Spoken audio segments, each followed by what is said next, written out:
Minha saudação a todos na graça e paz do Senhor Jesus Cristo. Você está em contato com o Portal Batista da Convenção Batista Conservadora. E neste momento nós vamos iniciar então o estudo de uma série de lições da nossa revista. Nossa revista são lições para a Escola Bíblica Dominical da Convenção Batista Conservadora. E coube a mim, pela graça e misericórdia do Senhor, nessa edição histórica da nossa revista, ser o redator. Sou o pastor Jairo Gonçalves Martins e falaremos durante essas 13 lições que abordaremos sobre o plano eterno da salvação. O plano eterno da salvação está relacionado a todo o projeto divino que foi traçado antes da existência de qualquer coisa, antes da criação do universo, antes da criação dos próprios seres espirituais, chamados anjos na Bíblia, e também do ser humano, é claro. Todo projeto divino é um projeto baseado em sua presciência, e esse projeto, então, foi revelado em detalhes no Antigo Testamento, através dos tipos das profecias, das dispensações, dos pactos divinos, que foram sendo revelados de uma forma gradativa, que na teologia se chama de revelação progressiva. Então é baseado nas profecias, tipos, símbolos, pactos do Antigo Testamento, que estudaremos a revelação antecipada deste projeto, até que culminou em Cristo Jesus, o ponto mais alto do plano divino para a nossa salvação. Temos em mãos a nossa revista e hoje meditaremos sobre a lição número 1, intitulada O Plano Eterno da Salvação. O texto base da nossa lição encontra-se em Efésios capítulo 1, versos 3 até o 6, que diz assim: Bendito Deus e Pai de nosso Senhor Jesus Cristo, que nos tem abençoado com toda a sorte de bênção espiritual nas regiões celestiais em Cristo, assim como nos escolheu nele antes da fundação do mundo, para sermos santos e irrepreensíveis perante ele, e em amor nos predestinou para ele, para a adoção de filhos por meio de Jesus Cristo, segundo o beneplácito de sua vontade, para louvor da glória de sua graça, que ele nos concedeu gratuitamente no amado. No texto áureo da nossa lição de hoje, nós encontramos o texto em 1 Pedro capítulo 1, verso 2, que diz assim: Eleitos segundo a presciência de Deus Pai, em santificação do Espírito, para a obediência e a aspersão do sangue de Jesus Cristo, graça e paz vos sejam multiplicadas.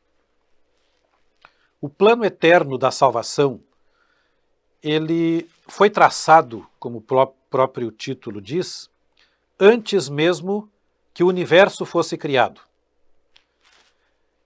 Deus nunca se deixou surpreender por nada.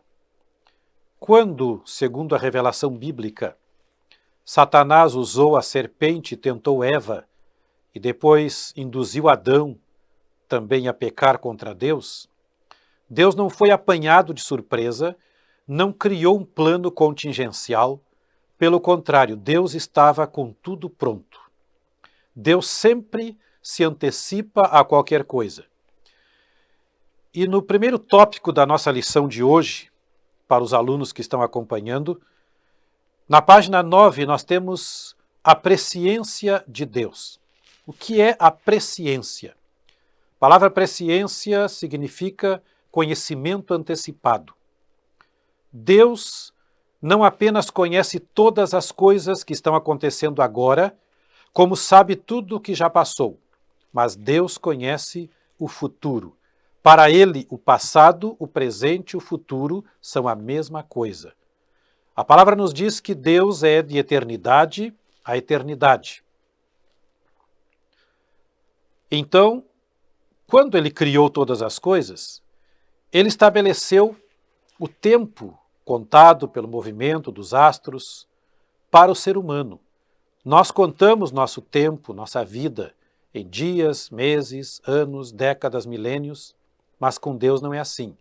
Deus está além e acima deste tempo. desta forma de contar o tempo. Deus é eterno.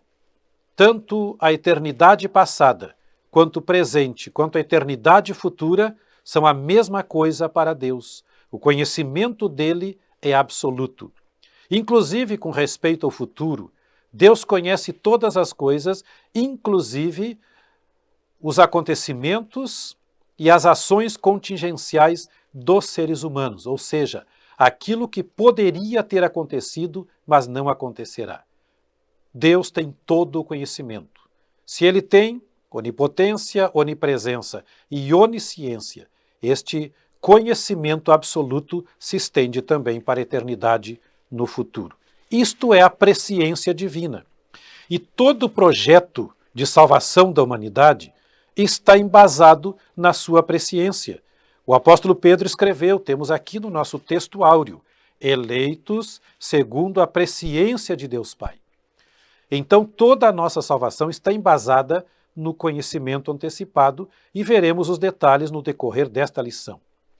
A presciência de Deus é predominante e muitas vezes deixa dúvida para pessoas que não conhecem a palavra de Deus, que não conhecem a teologia.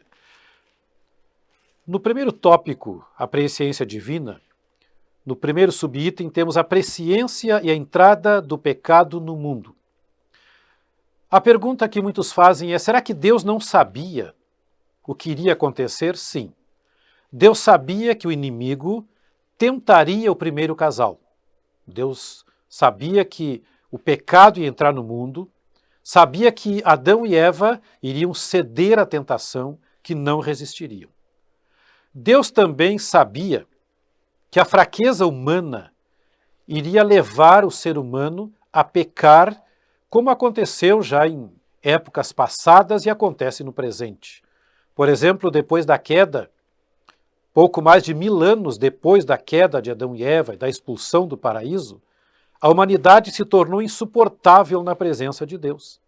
Tanto é que Deus disse, eu me arrependo de haver criado o ser humano. Pois aquela humanidade não era diferente da de hoje. Aquelas pessoas eram pecaminosas, tanto quanto a humanidade que vive hoje. E Deus já sabia de todas estas coisas antes que acontecesse. Ele sabia também que com a entrada do pecado no mundo, haveria o rompimento da comunhão com ele, haveria a perda da inocência, haveria o estabelecimento da consciência, quer dizer, o ser humano não seria mais inocente, entraria o sofrimento, a morte e, por fim, a condenação eterna por causa do pecado. Deus sabia de tudo isso. A presciência de Deus lhe possibilitou saber. Sabia também, e isto é o que mais importa para nós neste momento, quem haveria de responder positivamente ao seu chamado para a salvação e quem haveria de rejeitá-lo voluntária e sumariamente. E aqui entra uma questão importantíssima no projeto e no processo de salvação do ser humano pecador, porque o ser humano é livre para aceitar ou rejeitar. Deus não obriga qualquer pessoa a aceitá-lo. E Deus também não escolhe alguns para a salvação e outros para a perdição. Pelo contrário, o amor de Deus é para com todos. Então a eleição, segundo o apóstolo Pedro, no primeiro verso que lemos, é segundo a presciência de Deus. É uma eleição condicional. Deus sabe quem vai aceitá-lo, Deus sabe quem vai rejeitá-lo. Em 1 João, nós temos lá a revelação do amor de Deus. E em João capítulo 1, versos 11 a 13, nos diz que a tantos quantos o receberam, Deus deu-lhes o poder de serem feitos filhos de Deus. Há necessidade de crer, de receber a Cristo como Salvador. Então Deus, na sua presciência, sabe. E a pergunta também pode se estender, por que Deus, sabendo de tudo com antecedência, criou a humanidade ou então permitiu que Satanás tentasse o ser humano? Deus não poderia impedir? Sim, poderia. Mas, primeiramente, temos que entender que Deus criou pessoas livres, tanto no mundo espiritual, naquele mundo que não tem corpo físico, que seria o caso dos querubins, serafins, o arcanjo, os anjos, que temos a revelação bíblica, quanto os seres humanos. Todos são seres inteligentes, com vontade própria e com livre-arbítrio para escolher entre o bem e o mal, entre servir a Deus ou rejeitá-lo. Então, se Deus criou criaturas capazes de fazer as suas escolhas, ele poderia impedir Satanás de tentar o ser humano, mas ele estaria com isso contrariando a sua própria vontade pelo ato da criação. Então Deus criou e é soberano.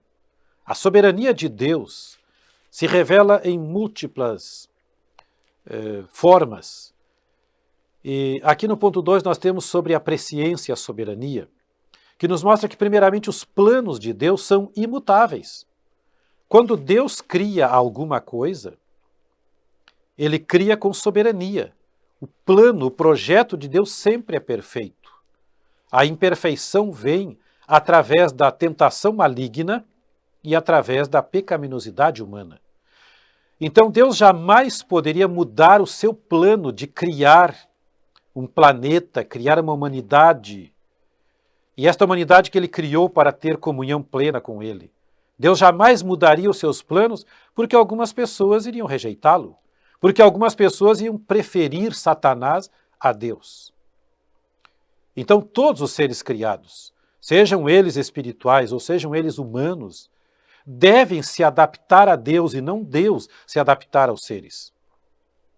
O Criador é soberano, a criatura é subordinada. O Criador é todo-poderoso, a criatura não tem nada sem Deus.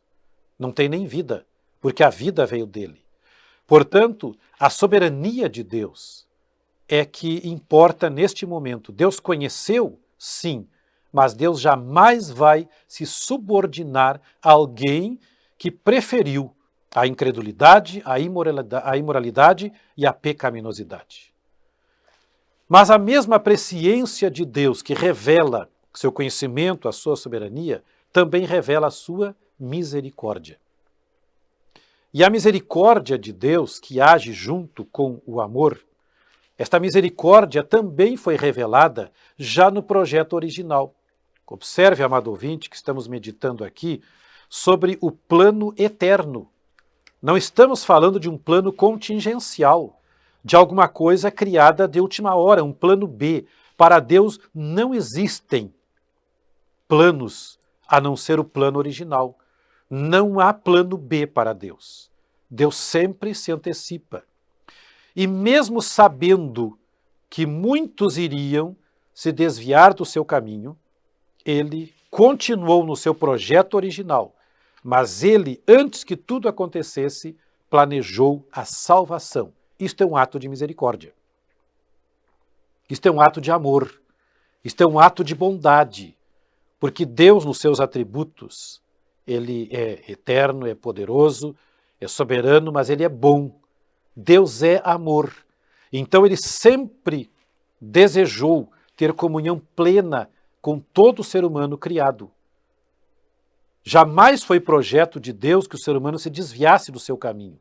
Então a presciência divina mostra não somente a sua soberania agindo num projeto imutável, mas num projeto de amor e de misericórdia. Parece às vezes difícil de compreender este projeto de amor e misericórdia, justamente porque vivemos num mundo egoísta, egocêntrico e mau. As pessoas tendem sempre a fazer o mal para o seu semelhante. Com raras exceções, encontramos pessoas que não desejam o mal para alguém. Talvez não sejam párias da sociedade, talvez não estejam causando um mal social maior, mas no momento em que se veem apertados em alguma dificuldade, talvez acabem fazendo. Porque o ser humano é pecador, mas temos que entender Deus como um ser soberano e eterno, e como um ser puro, maravilhoso, em cujo o pecado jamais pode chegar.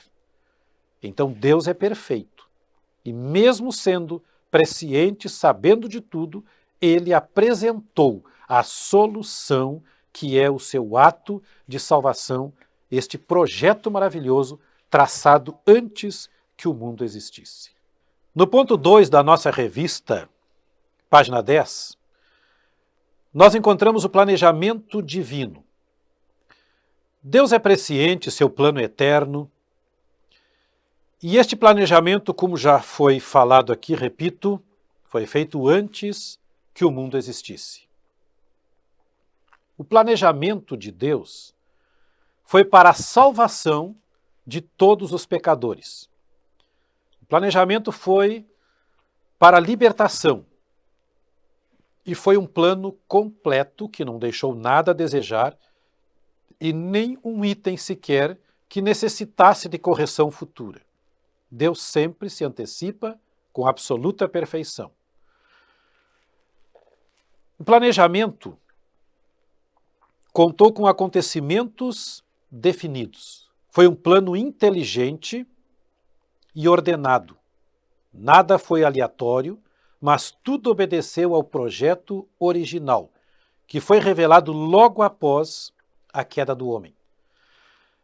Em Gênesis 3, nós temos a revelação de que, quando Deus foi visitar o casal no jardim do Éden, ele chamou pelo homem que estava escondido, porque a comunhão dele com o ser humano era perfeita. Após a entrada do pecado, o ser humano sentiu-se pecador, viu-se pecador.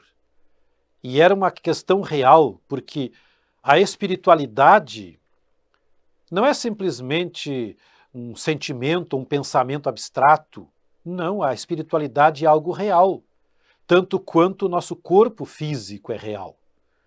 E a partir do momento em que o pecado entrou no mundo, o ser humano ficou literalmente distanciado de Deus. Então foi ali, naquele momento, que o Senhor já começou a revelar o plano de salvação. Ele revelou primeiramente que haveria um descendente da mulher que pisaria a cabeça da serpente. Aquela profecia de Gênesis 3,15 referia-se diretamente a Jesus Cristo, o descendente Jesus Cristo, a mulher, a nação de Israel e a serpente espiritual, o Satanás. Estes personagens estudaremos um pouco melhor nas próximas lições, com mais detalhes, então não me deterei muito neste aspecto. Mas naquela primeira profecia, Deus já revelou os detalhes do seu projeto que estava pronto. E em segundo plano veio ali o primeiro tipo de Cristo, quando supõe-se que 2 animais foram sacrificados pelo próprio Deus para fazer vestes para o casal. Supõe-se que fossem 2, porque um não seria suficiente. E a salvação é individual. Então, obviamente, um animal para cada ser humano. Aquele tipo dos animais inocentes perecendo para salvar um ser humano, para cobrir a nudez do ser humano, porque a nudez deles não era apenas física, era espiritual. Então toda aquela tipologia apontava para Cristo, que, como mais tarde, quando Cristo veio ao mundo, o profeta João Batista disse: "Eis o Cordeiro de Deus, que tira o pecado do mundo." Também veremos isto em detalhes nas próximas lições. Mas vemos então que o plano divino estava pronto e já foi revelado naquele momento. Aconteceu a queda, no mesmo dia Deus revelou o seu projeto eterno de salvação. E todos os acontecimentos a partir daquele momento foram pré-ordenados por Deus. Nós sabemos que existem acontecimentos que são vontade diretiva de Deus. e há outros que são vontade permissiva de Deus. Eu quero que o amado ouvinte, amado aluno, preste muita atenção nestes fatos, porque é por não compreender estes fatos que muitos erram na interpretação da Escritura. A vontade permissiva de Deus acontece no sentido individual. Cada ser humano pode fazer o que quiser da sua vida, tanto para o bem quanto para o mal. Deus não vai pré-ordenar, Deus não vai obrigar o ser humano. Ele pode, na sua vontade diretiva, limitar certas ações. Isso acontece tanto no mundo espiritual quanto físico. Por exemplo, quando Satanás pediu para atacar Jó, o servo de Deus, Deus disse, tu vai lá e pode tentá-lo, só não toca no homem. Pode tirar os seus bens, mas não toca nele. E Satanás foi lá e tirou todos os bens, inclusive a família de Jó, mas não tocou. E para tocar em Jó, ele precisou voltar à presença de Deus e pedir permissão. E Deus disse, toca nele, mas não tira a vida. Será que Satanás não tinha poder para destruir Jó e matá-lo? Tinha, mas Deus não permitiu. E Jesus disse que nem um pássaro cai sem que seja a vontade de Deus. Então a vontade permissiva de Deus é que tanto seres espirituais quanto humanos façam as suas ações até pecaminosas, mas dentro de um limite. O limite que Deus estabeleceu. E qual é a vontade diretiva de Deus? A vontade diretiva de Deus é dentro daquela linha, daquele projeto de salvação que começou no Éden, ou melhor, foi revelado no Éden, mas começou na eternidade e ele atravessa, ele perpassa toda a história da humanidade de forma intacta e ele chegou até Cristo e ele vai para o futuro e entra na eternidade futura. Então é um plano eterno, de eternidade a eternidade. Este projeto tem uma vontade diretiva, que ninguém pode quebrar, que ninguém pode destruir. Este plano de Deus é soberano. Então a vontade permissiva de Deus permite, como o próprio termo já diz, que os seres humanos vivam nos seus pecados. Mas eles jamais vão impedir o cumprimento cabal das profecias e da vontade diretiva de Deus. Neste sentido, a vontade diretiva de Deus, estamos ainda na página 10, segundo tópico, determinou a ordem dos acontecimentos. Por exemplo, as dispensações. Eu sei que há muitos teólogos que não aceitam a teologia dispensacional, mas encontramos na Escritura 7 dispensações muito definidas. E dentro destas dispensações, Deus revelou a sua vontade diretiva de uma forma muito específica para a salvação da humanidade. E é dentro desta vontade diretiva das dispensações, das respectivas, que Deus então vai julgar a humanidade. Em rápidas palavras, as 7 dispensações são a dispensação da inocência, quando Adão e Eva estavam no paraíso. Dispensação da consciência, que começou com a queda e foi até o dilúvio. Dispensação do governo humano, do dilúvio até a chamada de Abraão. Dispensação patriarcal, de Abraão até Moisés. Dispensação da lei, de Moisés até Cristo. Dispensação da graça, de Jesus até o arrebatamento da igreja. E a dispensação do milênio, que virá no futuro. São 7 as dispensações que Deus estabeleceu. E dentro destas dispensações, todos os acontecimentos estão definidos. Deus também estabelece os tempos. Ele comanda, como disse Daniel, os tempos e as estações. E quando Daniel falou estas palavras, está em Daniel 2, 20 e 21, que Deus é soberano, é poderoso, e Deus, no reconhecimento inspirado e profético de Daniel, Deus comanda os tempos e as estações, foi justamente quando ele precisava fazer uma revelação. Porque ali estava diante dele, então, o sonho do rei que ninguém conseguiu interpretar. E Daniel interpretou. E todos aqueles reinos revelados eles ainda não estavam, não haviam acontecido, não estavam ainda, a não ser Babilônia, mas Daniel recebeu a revelação perfeita e completa. E estes reinos revelados aconteceram exatamente conforme a profecia. Então Deus comanda as nações. Deus comanda os mínimos detalhes. E temos mais adiante ainda os personagens escolhidos, que muitos deles são personagens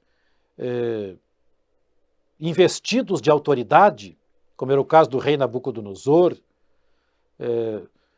dos reis profetizados, dos governantes, dos líderes militares profetizados na Escritura.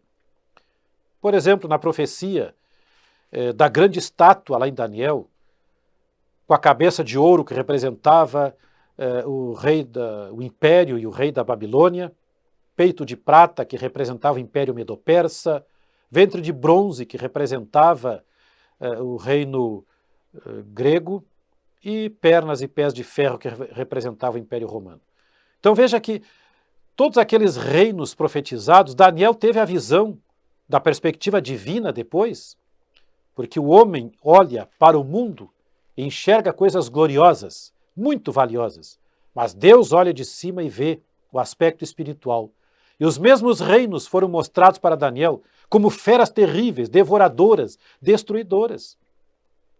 A cabeça de ouro que o homem viu, Deus mostrou para Daniel que era um leão devorador. O peito de prata era um urso devorador. O ventre de bronze, na verdade, era um leopardo alado, que representava o império de Alexandre o Grande, o império grego. E depois, os pés de ferro representava aquela fera terrível, com garras, com dentes de ferro, que pisava, destruía, esmiuçava tudo o que cruzava o seu caminho. O Império Romano, que na verdade foi o mais cruel e destruidor de todos os tempos. Então tudo isso foi profetizado antes que acontecesse. Eu sei que há teólogos liberais que dizem que Daniel ele teve uma revelação parcial, depois veio outro que completou o livro de Daniel, baseado nos acontecimentos históricos. Não, errado, negativo. Foi uma revelação profética, porque Deus é presciente, Deus sabe tudo, e quando ele revela com detalhes. Todos esses acontecimentos foram pré-ordenados. Deus não determinou os mínimos detalhes dos acontecimentos. Por exemplo, Deus não determinou que Antíoco Epifânio destruísse o povo de Israel, mas o Senhor sabia que ia acontecer para provar o seu povo e castigá-lo pelos seus pecados. Mas o império foi determinado por Deus. Então, dentro desta presciência soberana, Deus comandou todas as coisas. E um detalhe importantíssimo dentro desse aspecto foi que em 1586, Nabucodonosor destruiu completamente a cidade de Jerusalém e levou os judeus cativos. É claro que as investidas começaram antes, mas o desfecho aconteceu nesta data citada. E quando chegou a hora do povo voltar, conforme a profecia de Jeremias, que seriam 70 anos de cativeiro, Deus levantou Ciro, rei da Pérsia, para determinar o retorno dos judeus para a sua terra. Só que Ciro, rei da Pérsia, havia sido profetizado por Isaías mais de 100 anos antes, citado pelo nome antes que existisse. Isto é soberania, isto é presciência divina. Deus comandando os acontecimentos. Deus permitindo que o ser humano continuasse nos seus pecados, mas usando quem ele quis usar para cumprir o seu projeto original. Aí se juntam a vontade permissiva e a vontade diretiva de Deus. Como exemplo. Outro exemplo marcante que temos revelado no livro de Lucas foi que o imperador romano não conhecia as profecias. Mas quando chegou o tempo do nascimento de Cristo, como Gálatas 4:4 nos revela, vindo a plenitude dos tempos, Deus enviou seu Filho, nascido de mulher, nascido sob a lei. Quando chegou a plenitude, o momento certo de Jesus nascer, Deus determinou ao imperador romano que ordenasse um recenseamento, que obrigou José e Maria a se dirigirem para Belém, porque a profecia dizia que o Cristo nasceria em Belém. Jesus era descendente humano do rei Davi, tanto por José, seu pai adotivo, quanto por Maria, sua mãe humana. Então Jesus era descendente do rei Davi. As profecias diziam que ele tinha que nascer em Belém, mas Deus usou o imperador romano para que as profecias se cumprissem. Isto é vontade diretiva de Deus. Deus não salvou, pelo menos não tenho conhecimento, de que o imperador romano tenha sido salvo, mas ele foi usado por Deus para cumprir o projeto divino. Então Deus, na sua soberania, dentro do seu plano, ele sempre teve duas escolhas de personagens. Tanto personagens salvos, quanto personagens não salvos. Lá no Antigo Testamento temos o exemplo. Nós não temos nenhuma noção de que Ciro, o rei da Pérsia, tenha sido salvo.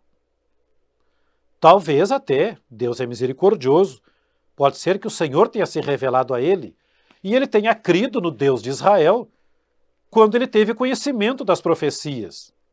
Tanto é que ele disse que Deus determinou que ele construísse uma casa para o culto ao Senhor lá em Jerusalém.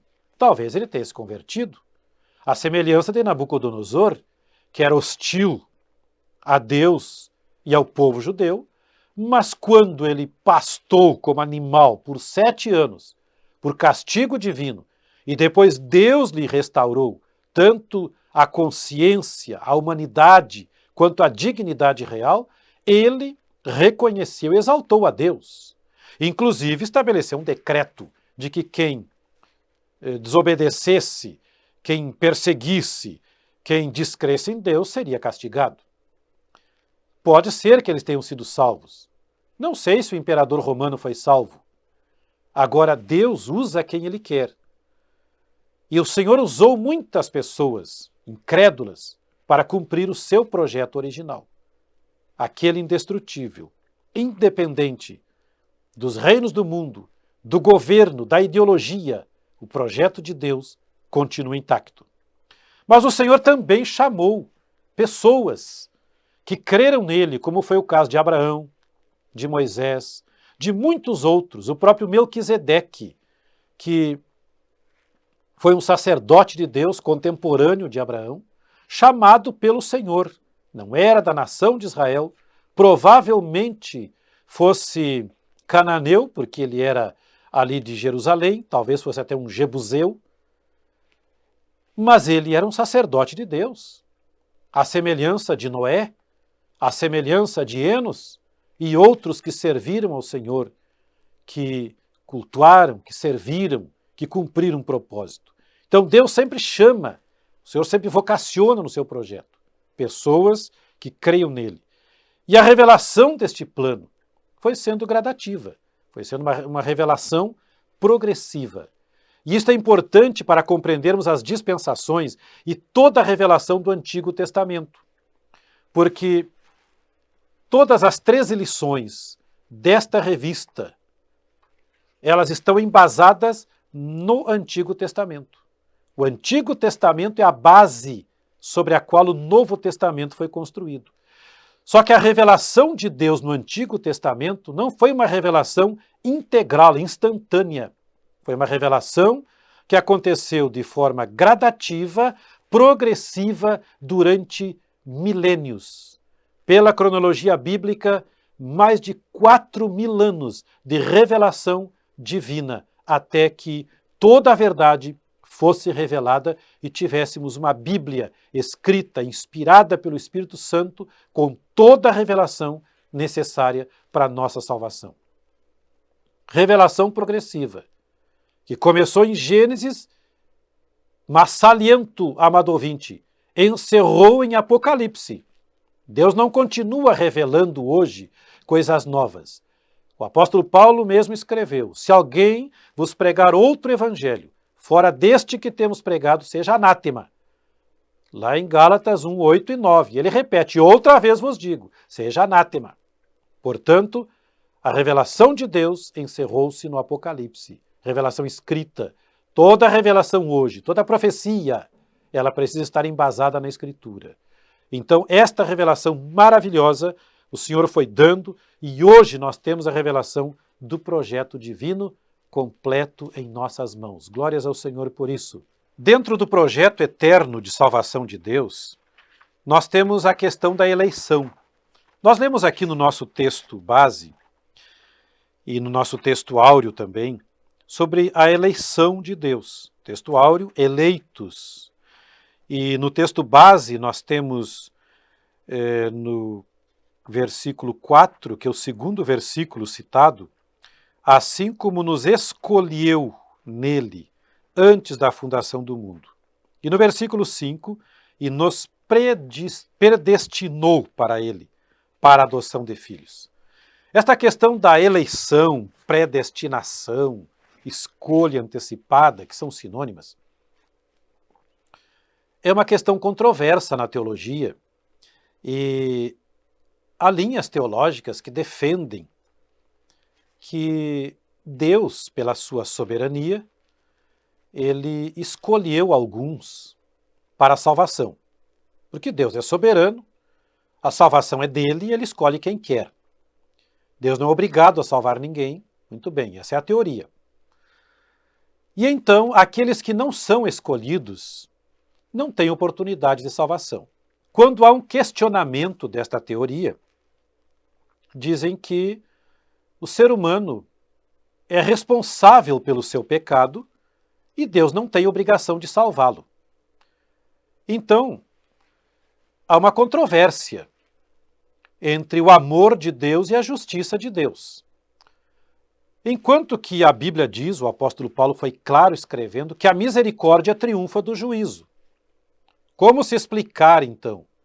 Deus cria o ser humano, coloca debaixo do pecado, porque o ser humano já nasce pecador, ninguém se torna. O ser humano comete os seus pecados porque já nasce pecador. Então Deus cria o ser humano, que já nasce pecador, impossibilitado de se autossalvar, e de repente ele ignora esse ser humano, permite que ele vá para o lago de fogo eterno, enquanto ama alguns e salva aleatoriamente, de uma forma discriminatória. Essa é a questão. Que amor é esse?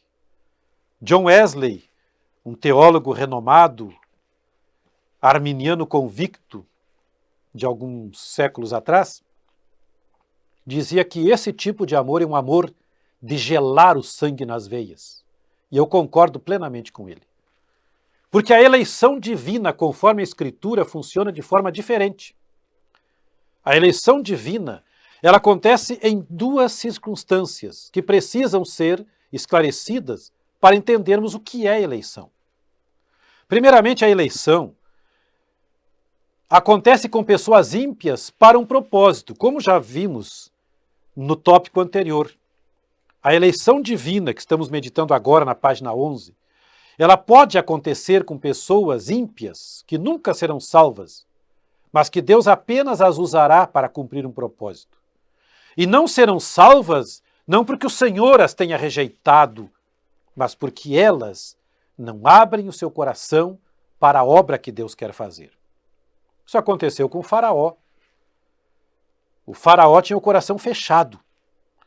E antes mesmo que Moisés chegasse no Egito, Deus disse assim: eu sei que Faraó não vai liberar, não vai te ouvir. Eu sei. Olha a presciência de Deus aí. E depois que Deus disse para Moisés: eu sei. Então Deus disse assim: então eu vou usar o Faraó. Eu vou endurecer o coração de Faraó, porque eu quero mostrar nele e no Egito as minhas obras. Que obras? A destruição de todo o orgulho e de toda a idolatria do Egito. Os egípcios adoravam tudo que existia. Então Deus queria mostrar quem era o Deus verdadeiro. Portanto, endureceu o coração de Faraó. Mas antes, o coração de Faraó já estava endurecido. E assim aconteceu com muitos. A própria ida de José, muito antes, é claro, para o Egito. Deus enviou José na frente. Por quê? Porque seus irmãos o odiavam. O pecado dos seus irmãos é uma coisa e o projeto de Deus é outra. Deus apenas permitiu que seus irmãos que o odiavam o enviasse para o Egito, vendido. E então lá tornou-se o governador. Então, em muitos textos da Escritura, nós encontramos que Deus usa pessoas, até endurecidas contra ele, para cumprir um propósito maior. E vemos que a nação de Israel está na linha do propósito maior, do projeto eterno de salvação. Porque através de Israel, Deus queria mostrar sua glória para o mundo, Deus queria trazer a Escritura, que temos em mãos, e Deus queria trazer Jesus Cristo. Então ninguém vai destruir Israel. Ninguém conseguiu, nem conseguirá, porque Israel é um povo escolhido e formado por vontade diretiva, não permissiva, mas diretiva de Deus. Então, Deus chama pessoas para cumprir um propósito maior sem compromisso de salvação, mas Deus elege pessoas para a salvação. E aqui é que está a questão, que vamos entrar dentro do projeto eterno de salvação. Na página 11.2, a eleição para a salvação. Faz parte de um projeto original. Em Efésios capítulo 1, versículo 11, está escrito: nele, que é em Cristo, digo, no qual fomos também feitos herança, predestinados segundo o propósito daquele que faz todas as coisas, conforme o conselho da sua vontade. Predestinados nele, em Cristo Jesus. Então, a eleição, a predestinação, não é uma heresia. Ela se torna heresia quando é mal interpretada. Porque a eleição é um projeto divino. Significa que Deus planejou a salvação com antecedência. Voltamos ao ponto 1 da nossa lição. Não há projeto contingencial, aleatório, plano B. Deus planejou tudo antes que acontecesse. A eleição divina, ela acontece dentro do sacrifício expiatório de Jesus Cristo. Como nós lemos aqui no texto base, versículo 4 diz: assim como nos escolheu nele, em Cristo, toda a salvação, todo o projeto passa por Jesus. Passa por Jesus. E Jesus veio para alguns ou para todos? Na Bíblia, em resumo, que é João 3,16, nós encontramos que Deus amou o mundo, de tal maneira que deu seu Filho unigênito. Preste atenção, para que todo aquele que nele crê não pereça, mas tenha vida eterna. Jesus não veio para alguns, mas ele veio para salvar a todos. E na sequência dos textos nos diz que aquele que não crê está condenado, mas aquele que crê tem a vida eterna. Sempre pela fé. A própria fé que nos leva à salvação, ela é um projeto e uma dádiva divina. Salvação é pela graça. Cristo trouxe a graça. A graça de Deus está revelada em Cristo. Tudo está ligado a Jesus. E ele mesmo disse: eu vim buscar e salvar o que se havia perdido. Diante da pergunta, quem que se havia perdido? Paulo escreveu em Romanos 3,23, porque todos pecaram e destituídos estão da glória de Deus. Romanos 6,23, o salário do pecado é a morte, mas o dom gratuito de Deus é a vida eterna em Cristo Jesus. Portanto, o projeto, a eleição divina para a salvação do pecador abrange todas as pessoas, porque Cristo veio para todos, Cristo morreu na cruz por todos e a salvação é para todos os pecadores. Mas, como está escrito em João 1, verso 12, a tantos quantos o receberam, deu-lhes o poder de serem feitos filhos de Deus. Então, é necessário crer. E aí entra uma questão importantíssima. A eleição em Cristo não acontece de forma generalizada. Existe uma doutrina chamada paternidade universal, que é uma doutrina antibíblica. todas as pessoas foram criadas por Deus, mas filhos de Deus são aqueles que creram em Jesus. Deu-lhes o poder de serem feitos filhos de Deus. Aqueles que creem em Jesus. Quem não crê não é filho. Quem não crê é filho da ira. Quem não crê está condenado. Nenhum filho de Deus vai para o inferno. Os filhos da ira, sim. Mas os filhos de Deus vão para a glória. Então nem todo mundo é filho de Deus. E a eleição, ela é condicional. Nós temos um texto que esclarece em detalhes a respeito deste assunto, que encontra-se em Romanos, capítulo 8, versículos 29 e 30, que diz assim: porquanto aos que de antemão conheceu, também os predestinou, para serem conformes à imagem de seu Filho, a fim de que ele seja o primogênito entre muitos irmãos. Versículo 30. E aos que predestinou, a esses também chamou. E aos que chamou, a esses também justificou. E aos que justificou, a esses também glorificou. 5 passos do cumprimento, da concretização do projeto eterno de salvação na vida individual do pecador. Voltando ao verso 29. Primeiro passo, aos que de antemão conheceu. Isto é presciência. Deus olhou para toda a humanidade antes que existisse. E lá ele conheceu o coração de cada um, sabia quem haveria de crer e quem haveria de rejeitá-lo. Deus tem esse poder? Sim. Se você não crê nisso, você não crê no meu Deus, no Deus da Bíblia. Você crê em outro Deus qualquer. Porque o Deus da Bíblia é presciente.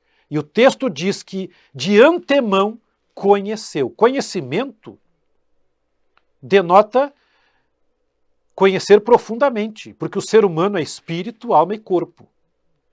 Então conhecer a alma de uma pessoa, para nós humanos é impossível, mas para Deus não. E Deus conheceu antes que existisse. Então o primeiro passo foi conhecer. Qual foi o segundo passo? Os predestinou. Está no versículo 29. A predestinação ou a eleição, esta escolha de um ser para a salvação, aconteceu mediante o conhecimento antecipado. Então isto é condicional. Ninguém que Deus sabe, que mesmo que vivesse hoje, tantos quantos anos viveu Matusalém, 969 anos, Deus sabendo que esta pessoa nunca vai se converter, Deus não iria predestinar esta pessoa, porque a predestinação está relacionada ao conhecimento antecipado. Então o Senhor conheceu aqueles que ele sabia que iriam crer nele, ele predestinou. E aí entra o versículo 30. Aos que predestinou, esta é a continuidade e a sequência natural do texto, aos que predestinou, a esses também chamou. Quando o Senhor vai lá e trabalha no coração do pecador, a pessoa pode ouvir uma mensagem por um meio de comunicação qualquer, rádio, TV, por uma literatura, alguém que chega e fala de Jesus, convida para ir ao culto, e a pessoa vai lá e sente a presença de Deus e aceita Cristo como Salvador, ou rejeita Cristo. Mas a questão da chamada, quando a pessoa crê no Senhor, esta chamada, este toque do Espírito, que Jesus definiu como sendo o convencimento do Espírito Santo, que convence do pecado, da justiça e do juízo. Esta chamada acontece para quem é predestinado, porque o Senhor já conheceu. E aos que chamou, a esses também justificou. A justificação é justamente o efeito maravilhoso da obra de Cristo, do sangue derramado, que nos purifica de todo o pecado e que nos torna justos diante de Deus pela fé. Isto é um mistério da misericórdia divina. O Senhor nos purifica dos pecados e Deus passa a nos olhar. agora como se nunca houvéssemos pecado. Por quê? Porque o sangue de Jesus elimina o poder do pecado em nossa vida. Continuamos sendo seres humanos, sujeitos a erros, falhas, mazelas da natureza e até pecados. Mas o domínio do pecado cessou de existir e nós só pecamos porque queremos, porque se não quisermos, podemos vencê-lo. Tudo isto pela justificação, pelo sangue de Jesus. E aos que justificou, glorificou. Já temos uma porção da glória em nossa vida, porque o Espírito Santo habita no crente. Jesus disse, se alguém guardar a minha palavra, eu e o Pai viremos e faremos nele morada. Quando ele prometeu o Espírito, ele disse assim, aquele Espírito da verdade que o mundo não vê e não conhece, mas vós o conheceis porque habita convosco e estará em vós. A presença do Espírito em nós, através do selo e do batismo com o Espírito Santo, já nos dá uma porção desta glória, até chegarmos à eternidade, quando seremos glorificados com o Senhor. Este é o projeto divino de salvação desde que, ou antes que houvesse mundo. Mas primeiro ele conheceu, depois então ele elegeu, ou predestinou, ou escolheu, ou separou. Depois ele chamou, para depois justificar e glorificar. Este é o projeto. Projeto divino, não tem escolha arbitrária, não tem escolha obrigatória, graça irresistível não existe. O que existe é a oferta da graça capacitadora para que nós possamos crer e ser libertos e andar com Jesus e perseverar até o fim. Este é o projeto de salvação traçado desde antes que o mundo existisse. Um plano que perpassa a história da humanidade, que está se concretizando hoje e que ainda virá, e que no futuro, então, trará completa glória para os filhos de Deus. O presente sistema de coisas vai deixar de existir e existirá apenas o reino eterno de Deus, predominante, com a soberania divina, sendo amada e respeitada pelos seus filhos. Aqui encerramos a primeira lição deste ciclo de 13 lições da nossa revista Lições para a Escola Bíblica Dominical, da Igreja Batista Conservadora, da Convenção Batista Conservadora. O plano eterno da salvação é o título geral das nossas 13 lições e convido para assistir e acompanhar a próxima lição de número 2. Deus abençoe